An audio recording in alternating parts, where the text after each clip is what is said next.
So ngayon mga idol, ating install ng mga idol, ng ating sliding window doon mismo sa pinto na yan.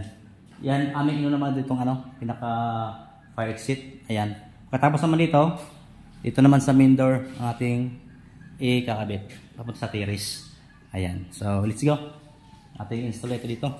Medyo mabigat po idol to. Pero kaya-kaya namin itong dalawa ni Jamie. Ayan. Kaya mga idol, ito muna ating ikakabit. Pinaka-roller guide.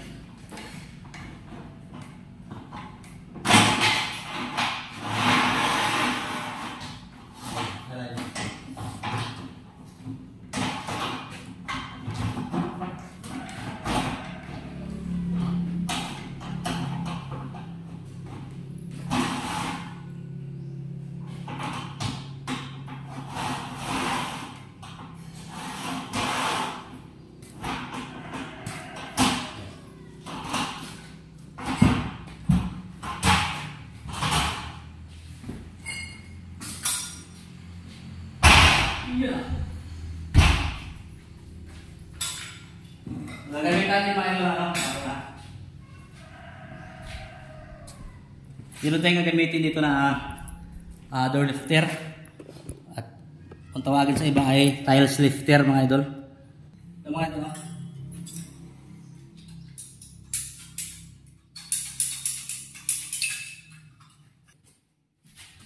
So ito mga idol, ilagay mo muna.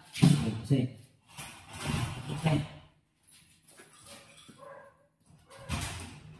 Ayan. Okay. 5. Sabay. Ayan.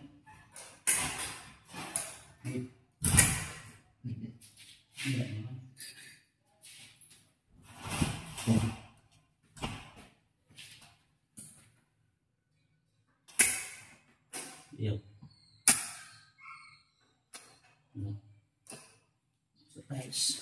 So, lagyan natin mga ng clearance para sa tiles system.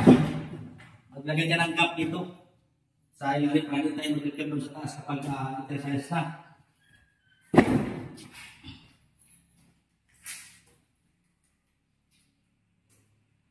So, lagyan natin ang mga media.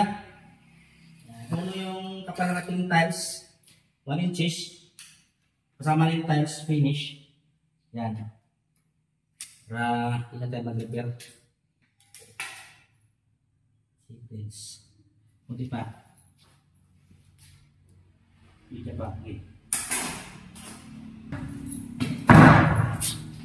So magaling pa nagkakaroon tayo repair. Hindi ka mahihirapan. Yan mga idol, pinago mga idol ng ating pinaka-roller guide. So dito na pasalalagay na doon ng ating door. Kaya hindi siya palusong. Yan mga idol, pinakabit na namin ng mga idol ang bracket. Yan mga idol, levelado ng mga idol yan. Yan o. Naka-level po mga idol yan. Yan, napapansin nyo, meron tayong level bar level dyan o. Yan. Yan, levelado po yung mga idol yung tubig o. Levelado po yung mga idol. Yan po kami nasikarte mga idol. Para sigurado tayo level ang ating ginagawa mga idol na roller guide sa ating sliding door. Ayan. Saka, yan mga idol, ang nasikarte mga idol. Inunom namin yung isang bracket, naka-fix yan doon sa pader bago yung isa, yung katuwang niya. Yan, para mas matibay. Naka-double na texture po yan.